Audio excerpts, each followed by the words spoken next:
এটা স্পষ্ট করবেন? মানে আপনি অনেকেই প্রশ্ন করছেন যে জামায়াতের মাননীয় আমির ক্ষমা কিসের জন্য চাইলেন? মানে 47-এর পর থেকে শুরু করে আজকে পর্যন্ত,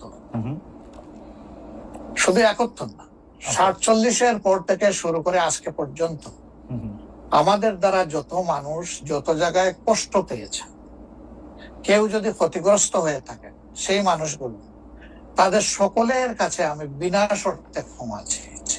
কেন ক্ষমা চেয়েছি? আমরা মানুষ, ইন্ডিভিজুয়াল মানুষ যেমন ভুল করতে পারে, মানুষের সমষ্টি একটা দলেরও বিভিন্ন ভুল সিদ্ধান্ত থাকতে পারে। কোনটা ভুল কোনটা সঠিক ইতিহাস এটা নির্ধারণ করবে। আজকে যেটাকে ভুল বলা হচ্ছে, কালকে এটাই হয়তো সবচেয়ে বড় সঠিক হিসাবে প্রমাণিত হবে। আর ইতিহাসের পালাবদলে রাজনীতিতে সবাই জিতে না, কেউ জিতে কেউ হারে।